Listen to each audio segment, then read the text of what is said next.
Greetings, Exile. Allow me to introduce you to Sir Boneshatter V, descendant to the ancient order of Bonk Masters, sworn to silence bosses with repeated applications of mace to face. Armed with nothing but a mace and an unhealthy obsession with perma-stunning bosses, he's here to do what no meta build dares. Turn Shaper into a scarecrow and Cyrus into a lawn ornament. You might think, that's impossible, and you'd be right unless you are Sir Boneshatter. So buckle up and prepare to witness the true, unstoppable, and occasionally very confused power of bonking.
Most of the bosses shown were Ubers, which many POE players believe to be completely immune to stuns. So how did I manage to pull it off? To understand this, let's first talk about how stun works in POE. Every damaging hit has a chance to stun, which is calculated using this formula and needs to exceed 20% to work. Any hit that deals 50% or more of the target's life in a single blow always stuns, but enemies with Energy Shield have a flat 50% chance to avoid being stunned. These mechanics are affected by a stat called Reduced Enemy Stun Threshold, which lowers the target's effective maximum life for stun calculation. For example, with 75% reduced enemy stun threshold, the target's life is treated as only 25% of its actual value for stun purposes. This is crucial, especially for bosses, and is calculated using this formula. Melee damage gets a 25% damage bonus to calculate the chance to stun. Meanwhile, non-physical damage suffers a 25% penalty. Your total stunning damage is calculated using this formula. A successful stun lasts for a minimum of 350 milliseconds. If the stun duration goes beyond 700 milliseconds, the enemy is visibly immobilized with a swirling effect above its head. This duration can be extended using increased stun duration modifiers and is calculated using this formula. If a hit is a Ruthless blow from Ruthless support, it adds a flat 800 milliseconds to the stun duration, which stacks with the base value. Many unique and pinnacle bosses have stun immunity during specific scripted actions. Even when not immune, they become temporarily stun immune for 4 seconds after recovering from a stun. That means our goal is not frequent stuns, but rather to land one impactful and long-lasting stun that effectively shuts down the boss. Now let's talk about the skill. I am using Boneshatter of Carnage. This version of the gem comes with 25% reduced enemy stun threshold, and at level 21 has a 40% chance to double stun duration. Add kinetic impacts for 10% chance and a level 11 Warlord's Mark for an additional 50% chance, we gain 100% chance to double stun duration. We also deal 20% more damage against stunned enemies, and this becomes 50% more with Ashes of the Stars. Most importantly, because the skill does not generate trauma stacks on its own, we can safely use trauma support. which increases stun duration with every trauma stack. In practice, I have seen stuns lasting from a minimum of 8 seconds to a maximum of over 40 seconds. Achieving the maximum requires ideal conditions, which you can see in the background footage. To get the best result, start building trauma stacks by attacking the target without using your banner or berserk. Once you reach 30 to 35 trauma stacks, activate your tincture and wait for the stun to land. If the stunning hit happens to be a ruthless blow, the stun duration will spike. Once the boss is stunned, drop your war banner, activate focus, and burst them down. Even though this build sounds like a meme, Sir Boneshatter is no pushover. With 50 fortification stacks, full spell suppression, 50,000 armor, 5 endurance charges, and the ability to show even celestial bosses a new set of stars. He is the real deal. My weapon is a Shaper-influenced pile driver with over 700 physical DPS, decent attack speed, chance to deal double damage, and modifiers that reduce enemy stun threshold and increase stun duration. It also gives 20% more damage to socketed skills. Crafting this was actually pretty easy. I bought 2 30 quality pile drivers and slammed a Shaper Exalted Orb on both to get the influence. On one, I rolled flat physical damage, and on the other, more attack damage. Then I used a recombinator to combine the two and merge the mods. After that, I crafted Prefixes Cannot Be Changed and slammed a Veiled Exalted Orb to unveil Hybrid Physical. Once that was in, I crafted Prefixes Cannot Be Changed again and used Harvest Reforged Speed to hit attack speed and double damage. Then I crafted Cannot Roll Attack Modifiers and kept slamming Exalts and Annulments until I hit the modifiers I wanted. Finally, I crafted Double Damage while focused to finish it. I like to call this beauty my bonk stick. For the gems in this weapon, I have Boneshatter of Carnage, linked to Endurance Charge on Melee Stun, Awakened Brutality, Awakened Melee Physical, Ruthless, and Trauma Support. Ruthless and Trauma supports are especially important since both massively increase stun duration. For body armor, I am using a Conquest Lamella that gives a bunch of armor, evasion, spell suppression, onslaught when hit, and 10 to maximum fortification while focused. Its implicits grant increased effect for all non-curse auras and extra pride effect. To craft this, I started with a fractured spell suppression base, slammed an Essence of Insanity, annulled off the 3rd suffix, crafted Suffixes Cannot Be Changed, and hit a Veiled Chaos Orb. Then I unveiled Maximum Fortification while focused. After that, I finished prefixes using Eldritch Exalts and Annulments, crafted Avoid Stuns and Ailments, and wrapped up the implicits with Eldritch Currency and Orbs of Conflict. The gems inside are Ancestral Cry, War Banner, and Dash, linked to Second Wind, Life Tap, and Enhanced Support. Enhance is especially great here as it cuts down the cooldown of Ancestral Cry and Dash while increasing the duration of War Banner. Now for gloves. I am using Celestial Brace Unique Gloves, which provide increased attack speed per fortification and increases max fortification stacks by 10. These are absolutely mandatory for this build, as they give a huge DPS and defensive boost. I bought a max rolled pair for around 60 divines, though now you can find them cheaper, probably around 40. For the gems in them, I am running Vaal Molten Shell and Warlord's Mark, linked to Cast When Damage Taken and Life Tap. Just make sure Cast When Damage Taken is no higher than level 5, and both Molten Shell and Warlord's Mark stay at or below level 11. Next, our boots give us movement speed, life, resistances, spell suppression, and chance to avoid elemental ailments in the explicits. Meanwhile, implicits give us increased action speed and even more ailment avoidance. To craft these, I started with a fractured resistance base, then spammed Deafening Essence of Loathing till I hit spell suppression. After that, I crafted Suffixes Cannot Be Changed, used a Veiled Chaos Orb, unveiled movement speed, then added life and hybrid life with Eldritch Exalts and Annulments. Finished the implicits using Eldritch Currency and Conflict Orbs. The gems in boots are Leap Slam, Corrupting Fever, and Berserk, all linked to Life Tap. Corrupting Fever plus Life Tap is great as it uses enough life to instantly trigger Adrenaline. Now for the helmet. It gives life, spell suppression, resistances, and has a crafted mod for increased physical damage reduction while focused. The implicits are reduced mana cost and increased reservation efficiency.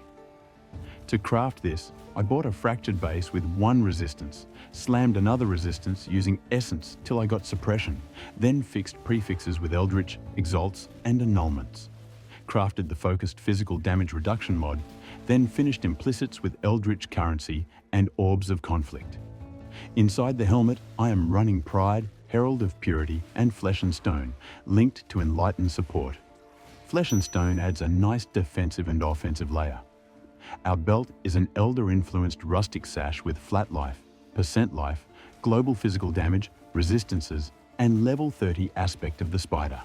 I crafted it by buying 2 Elder rustic sashes, one with flat life and the other with increased life, then used Recombinator to combine them. After that, I crafted Prefixes Cannot Be Changed. Used Reforge Physical from the Harvest bench to get global physical damage, then crafted Prefixes Cannot Be Changed again and hit it with a Veiled Exalted Orb. Unveiled Hybrid Resistance, beast-crafted Aspect of the Spider onto it, crafted another resistance, and finished with Fertile Catalysts. One of my rings is an amethyst ring with life, resists, attributes, physical damage, and life recoup. To craft this, I started with a fractured recoup base, spammed Essence of Contempt till I got flat life, then added a 3rd prefix. Crafted Prefixes Cannot Be Changed, used Veiled Exalt, unveiled Hybrid Resistance, crafted attributes, and finished with intrinsic catalysts. My other ring is just Calandra's touch mirroring this one. For the amulet, I am using a 30% Ashes of the Stars, anointed with kinetic impacts. It buffs up all my active gems quality, extends skill duration, lowers cooldowns, and most importantly, boosts Boneshatter's damage by giving it up to 30% more damage against stunned enemies. Now, before I wrap up this section, just know that crafting is never a guaranteed process. A lot of this involved trial and error. This breakdown is just to give you an idea of how I put together my gear.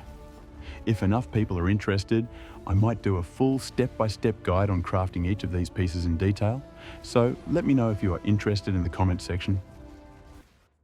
Now that you've seen my skills and equipment, let's take a good look at the real enabler of this build. My mercenary.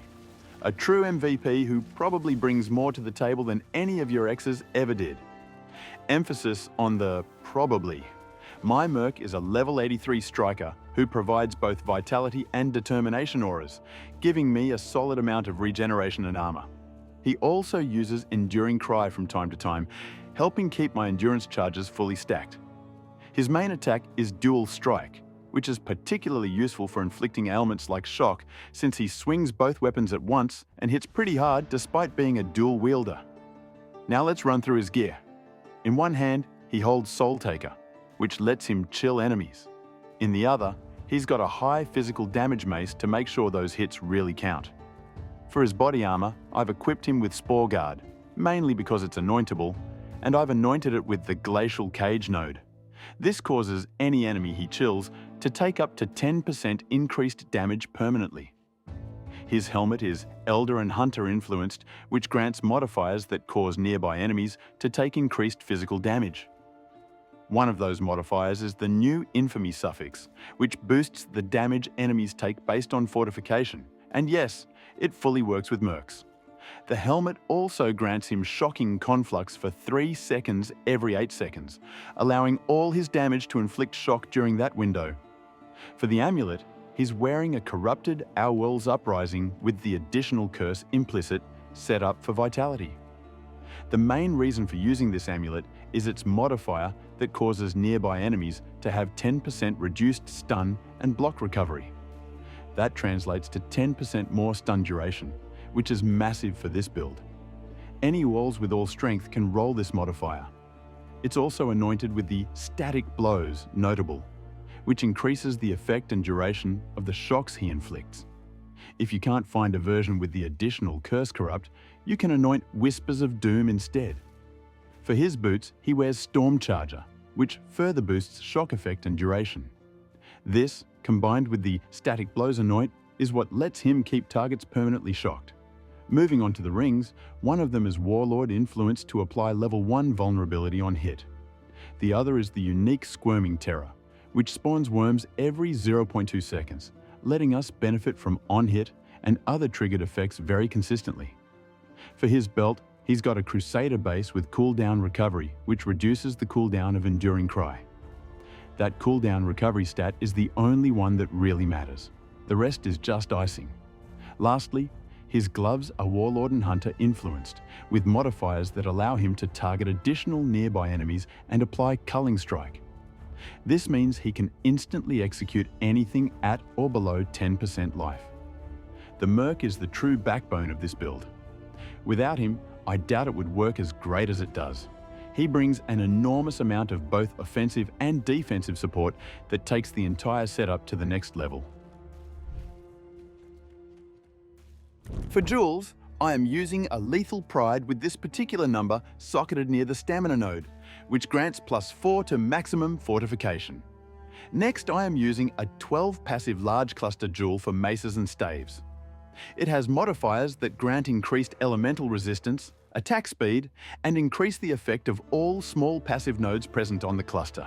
It also has a big notable weight advantage, which grants increased damage and a chance to deal double damage, making this the perfect jewel for my build. To craft this, I fractured Tier 1 all elemental resistance, then used Reforged speed from the Harvest bench until I got Tier 1 attack speed, along with 35% increased effect. Adding weight advantage to the jewel involved using a lot of exalts and annuls, so I would suggest you simply settle for a good 3-mod version instead. Also make sure the jewel level is at least 84, otherwise you cannot roll Tier 1 attack speed and 35% increased effect on it. This large cluster jewel also houses 2 more jewels. One is the unique Natural Affinity jewel, which grants up to 20% chance to deal damage and 10% less damage taken. The other is a Megalomaniac jewel that grants Enduring Composure for endurance charge generation and Elegant Form for spell suppression and ailment avoidance. I am also using a Flesh and Flame combo to gain the Worthy Causes node. This allows me to generate Valor while the banner is planted and also increases the banner duration by 50%. Lastly, I am using a Watcher's Eye which grants increased physical damage reduction while affected by Determination. This bonus works even with the Determination aura provided by my Merc.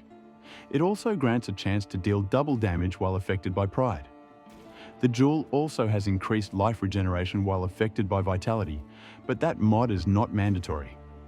After that, for the masteries I've taken, Mace Mastery for increased stun duration, Life Mastery for increased maximum life, Rage Mastery for maximum rage, Fortify Mastery for reduced damage over time, Two-Handed Mastery for more stun duration, Mana Mastery for increased mana reservation efficiency, Attack Mastery for striking additional targets, and Banner Mastery for gaining Valor on Warcry.